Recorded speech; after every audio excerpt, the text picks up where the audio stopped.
السلام علیکم ورحمۃ اللہ تعالی وبرکاتہ۔ آپ حضرات سب خیریت سے ہوں گے۔ آج ہم آپ کو بتائیں گے کہ دنیا بھی زندگی کیسے گزاری جائے۔ اعوذ باللہ من الشیطان الرجیم، بسم اللہ الرحمن الرحیم۔ شروع اللہ کے نام سے جو سب پر مہربان ہے، بہت مہربان ہے۔ برادران اسلام، انسان کی زندگی دو ہیں۔ ایک دنیاوی جو تھوڑے زمانہ تک باقی رہ کر ختم ہو جاتی ہے۔ خالق عالم نے جتنا زمانہ اس کے لیے مقرر فرمایا ہے، اس سے ایک سیکنڈ گھٹ نہیں سکتی ہے، نہ بڑھ سکتی ہے۔ دنیا کی بڑی سے بڑی کوئی ایسی طاقت نہیں ہے جو اس میں کمی بیشی کر سکے۔ انسان کی دوسری زندگی اخروی ہے، جو ہمیشہ ہمیشہ رہنے والی ہے۔ دنیاوی زندگی کی طرح اس کے لیے کوئی حد نہیں کہ وہاں پہنچ کر ختم ہو جائے۔ اسے ہمیشہ باقی رہنے والی زندگی کا خیر خوبی کے ساتھ گزارنا، چونکہ دنیاوی زندگی کے کامیاب ہونے پر منحصر ہے۔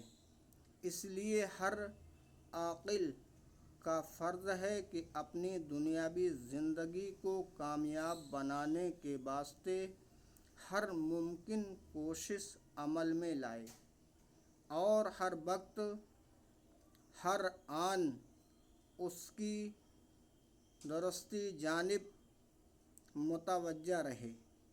باقی رہی یہ بات کہ دنیاوی زندگی کو کس طرح کامیاب بنایا جائے، تو اس سوال کا جواب یہ ہے کہ کامیابی کا صرف ایک طریقہ ہے۔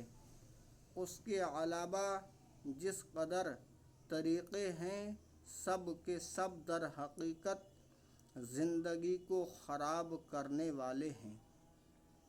اور وہ ایک طریقہ یہ ہے کہ دنیاوی زندگی میں انسان کے دو تعلق ہیں،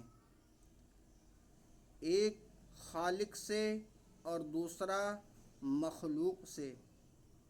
ان دونوں تعلقات کو تازیست اسی طرح قائم رکھے کہ جس طرح سید الابرار مدنی تاجدار صلی اللہ علیہ وسلم نے قائم رکھا، اور ان کے متعلق جو ہدایات فرمائیں، ان سب کو اپنا نصب العین بنائے، یعنی اپنی زندگی کو محبوب خدا کی زندگی کے سانچے میں ڈھال کر آپ کے رنگ میں رنگ جائے۔ اپنے لیل و نہار کو آپ کے لیل و نہار کے ساتھ اس طرح مطابق کر لے کہ عبادت و ریاضت میں، معاشرت و معاملت میں، گفتار و رفتار میں، نشست و برخاست میں، خرد و بزرگ اور احباب کی ملاقات میں، خورد و نوش اور لباس میں، انسانی ضروریات سے فراغت اور جسم کی طہارت میں، بیداری اور خواب راحت میں، الغرض جملہ اعمال اور اخلاقیات میں آپ کے نقش قدم کو اپنا پیشوا بنا لے، یہاں تک کہ اسی حالت میں دار فانی سے ملک جاودانی کی طرف رخصت ہو جائے۔ دنیا میں ہر قوم اپنی مذہبی معاشرت اور اپنے پیشوا کے طرز عمل کی مضبوطی سے پابند رہتی ہے، بلکہ اپنی معاشرت، اپنا تمدن، اپنے طریقے دوسری اقوام میں رائج کرنے کے لیے ہر قوم نہ صرف مالی ایثار بلکہ جانی قربانی بھی کر گزرتی ہے۔ مگر بڑے شرم کی بات ہے کہ مسلم کہلائیں اور اصلاحی معاشرت اسلامی آداب ترک کرتے جائیں، انگریز کو دشمن اسلام سمجھیں، مگر معاشرت میں انگریز کو اپنے اوپر مسلط اس درجے کر لیا ہے کہ بول چال میں انگریزی، انداز مرغوب کھانے پینے میں انگریزی، طریقے محبوب اٹھنے بیٹھنے میں انگریزی، آداب مطلوب یہاں تک کہ شکل و صورت میں انگریزی نمودار، اولاد کی تعلیم و تربیت میں انگریزی اصول درکار ہے، مستورات کے لباس اور زیب و زینت میں نیم صاحب کے اعتبار پسند ہیں۔ آہ امکان غیرت ہے کہ زبان سے خدا و رسول کی محبت کا دم بھریں اور عمل میں دشمنان خدا و رسول کا ساتھ دیں۔ کیا اہل محبت کا شیبہ یہی ہے؟ اے پیارے بھائیو اور اے اسلام کے شیدائیو، سنو اور خوب غور سے سنو کہ شہنشاہ مدینہ نے اپنی زندگی کے لیل و نہار اس طرح گزارے کہ دنیاوی مشاغل اور ضروریات زندگی کو انجام دیتے وقت بھی یاد الہی سے غفلت نہ ہوئی۔ فقیروں کی صدا یاد رکھ بھولے مت کا مطلب یہی ہے، اور اخروی زندگی کی کامیابی اسی طریقے سے حاصل ہوتی ہے۔ سونے کا اسلامی طریقہ کیا ہے؟ آج ہم بتائیں گے آپ کو۔ سید انبیاء محبوب کبریا صلی اللہ تعالی علیہ وسلم پہلے بستر اصحاب فرماتے تھے، پھر دائیں کروٹ پر لیٹ کر دائیں ہاتھ کو دائیں رخسار کے نیچے رکھتے اور اپنے معبود حقیقی کی جانب میں عرض کرتے، کیا پڑھتے؟ بسمک اللہم اموت و احیا۔ اس آیت پاک کا ترجمہ یہ ہے: اے اللہ، تیرے ہی نام پاک کی مدد سے سوؤں گا اور تیری ہی مدد سے بیدار ہوں گا۔ ہمارے لیے اس میں یہ تعلیم ہے کہ بندہ ہر موقع پر معبود حقیقی کی طرف متوجہ رہے اور اپنے ہر کام کو اسی کے زیر قدرت اعتقاد کرے، نیند بھی اسی کے زیر قدرت میں ہے، جب چاہے طاری فرما دے اور جب تک چاہے طاری رکھے۔ چنانچہ انبیاء بنی اسرائیل میں حضرت عزیر علیہ السلام پر 100 سال تک اور اصحاب کہف پر 300 سال تک بحکم الہی نیند طاری رہی، جس سے اسلامی تاریخ کا مطالعہ کرنے والے اصحاب واقف ہیں، اور وہ جب چاہتا ہے نیند کو آنے سے روک دیتا ہے۔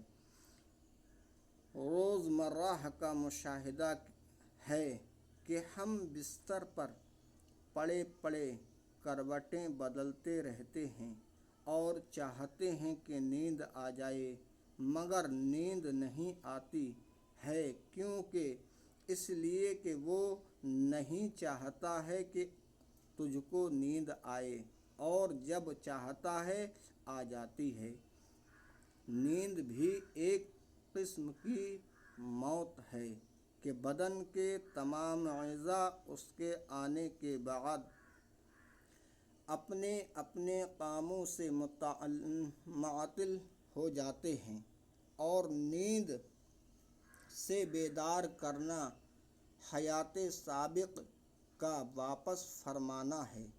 تو معلوم ہوا کہ جو معبود حقیقی اس پر قادر ہے، وہ یقیناً مارنے کے بعد جلانے پر بھی قدرت رکھتا ہے۔ پس اس کو پیش نظر رکھنے کے بعد ہر عاقل اس نتیجے پر پہنچے گا کہ اسلام کا پیش کردہ عقیدہ قطعاً صحیح ہے کہ دنیاوی زندگی ختم ہونے کے بعد نبی نوح انسان کو پھر زندہ کیا جائے گا، تاکہ دنیا میں رہ کر جو اعمال کیے ہیں ان کی وہاں پر جزا پائیں۔ اور دوسرے مذہب والوں کا یہ کہنا ہے کہ زندگی صرف دنیا ہی کی زندگی ہے، اس کے ختم ہونے کے بعد پھر زندہ ہونا نہیں، یقیناً خلاف عقل ہے اور اپنے احوال میں غور و فکر نہ کرنے پر مبنی ہے۔ مرکز ہدایت، قاسم ولایت، مولائی مشکل کشا حضرت علی رضی اللہ تعالیٰ عنہ فرماتے ہیں کہ رب العالمین کی نعمتیں تقسیم فرمانے والے آقا صلی اللہ علیہ وسلم کی خدمت میں ایک مرتبہ کچھ باندیاں لائی گئیں۔ چکی پیسنے سے مالک کونین کی شہزادی حضرت فاطمہ رضی اللہ تعالی عنہا کے ہاتھوں میں چونکہ چھالے پڑ گئے تھے، اس لیے میں نے ان سے کہا کہ حضور کی خدمت میں حاضر ہو کر گھر کے کام کاج کے لیے باندھی طلب کر لی جائے۔ چنانچہ وہ 3 مرتبہ حاضر ہوئیں، مگر ملاقات نہ ہو سکی۔ بعد نماز عشاء جب حضور مکان میں تشریف لائے تو حضرت عائشہ صدیقہ رضی اللہ تعالی عنہا نے ان کی آمد کا تذکرہ کیا۔ آپ اسی وقت ہمارے یہاں تشریف لائے، بعد اجازت مکان میں داخل ہوئے۔ ہم دونوں بستر پر لیٹ چکے تھے۔ میں نے بستر سے اٹھنا چاہا، مگر اس شب میں سردی چونکہ شدید تھی، اس لیے اٹھنے سے روک دیا گیا اور فرمایا جیسے لیٹے ہو ویسے ہی لیٹے رہو۔ پھر اپنی شہزادی سے فرمایا کہ آج ہمارے یہاں کس ضرورت سے جانا ہوا تھا؟ عرض کیا یا رسول اللہ صلی اللہ تعالی علیہ وسلم، چکی پیسنے سے بڑی تکلیف ہوتی ہے اور میرے دونوں ہاتھوں میں چھالے پڑ گئے ہیں، تو میں اس لیے حاضر ہوئی تھی کہ باندھی عطا فرما دی جائے۔ ارشاد فرمایا کیا اس سے بہتر چیز نہ بتائیں؟ عرض کیا ہاں، ارشاد فرمائیے۔ فرمایا جب بستر پر لیٹو تو 34 بار اللہ اکبر پڑھ لیا کرو اور 33 بار سبحان اللہ پڑھ لیا کرو اور 33 بار الحمدللہ پڑھ لیا کرو۔ جو چیز تم نے طلب کی تھی اس سے یہ بہتر ہے۔ مسلم خواتین خصوصیت کے ساتھ اس واقعے پر غور کریں کہ ان کی دنیاوی زندگی کے لیے اس میں بہترین ہدایات ہیں۔ نمبر 1، شوہر کی مالی حالت اگر خادمہ رکھنے کی اجازت نہ دیتی ہو تو بیوی کا فرض ہے کہ گھر کے کام خود انجام دے۔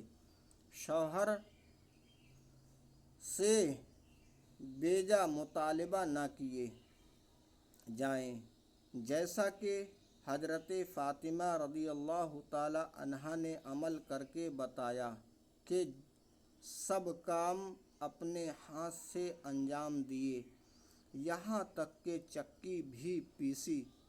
نمبر 2، گھر کے کام کرنے سے تکلیف ہوتی ہو، یہاں تک کہ وہاں ہاتھ میں چھالے پڑ جانے کی نوبت بھی آ جائے تو عالی ضرب بے بیاں زبان پر حرف شکایت بھی نہیں لاتی، جائیں کہ روٹھ کر کام کاج چھوڑ دیں جس سے شوہر کو تکلیف پہنچے، بلکہ ایسے وقت کو صبر و سکون سے گزار دیتی ہیں، جیسے کہ سردار عرب و عجم صلی اللہ تعالی علیہ وسلم کی چہیتی شہزادی نے عمل کر کے دکھایا۔ نمبر 3، شوہر کا بھی فرض ہے کہ بیوی کی آسائش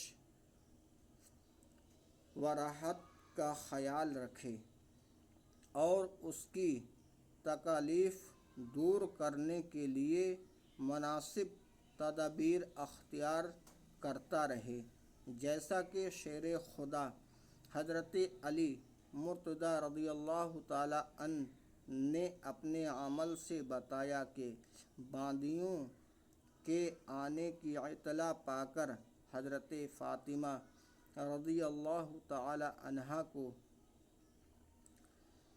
مشورہ دیا کہ حاضر ہو کر باندی کے لیے درخواست پیش کریں تاکہ تکالیف سے نجات ملے۔ نمبر 4، موجودہ زمانے میں تعلیم یافتہ خواتین چکی پیسنے کو عجیب سمجھتی ہیں۔ ان کو اس واقعے سے یہ سبق لینا چاہیے کہ اگر عیب ہوتا تو شہنشاہ کونین صلی اللہ تعالی علیہ وسلم اپنی شہزادی کے لیے کس طرح گوارا فرماتے۔ بعض خواتین یہ خیال رکھتی ہیں کہ چکی پیسنا عیب تو نہیں مگر شریفوں کے لیے موضوع بھی نہیں ہے۔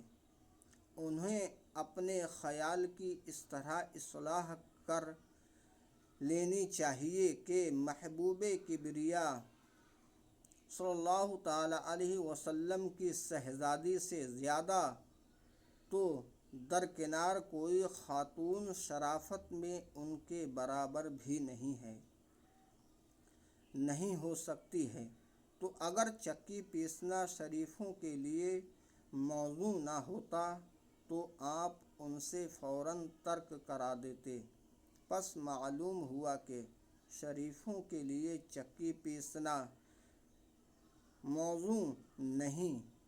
نمبر 5، اس واقعے سے یہ سبق بھی ملا کہ جسمانی راحت کے سوال کو کسی مصلحت کے ماتحت پورا نہ کرتے ہوئے اگر کوئی اچھی بات تعلیم کی جائے تو شان ادب یہی ہے کہ اس کو بے چون و چرا تسلیم کر لیں اور اپنے سوال کے پورا کرنے پر اصرار نہ کریں، جیسا کہ خاتون جنت حضرت فاطمہ رضی اللہ تعالی عنہا نے عمل کر کے دکھایا۔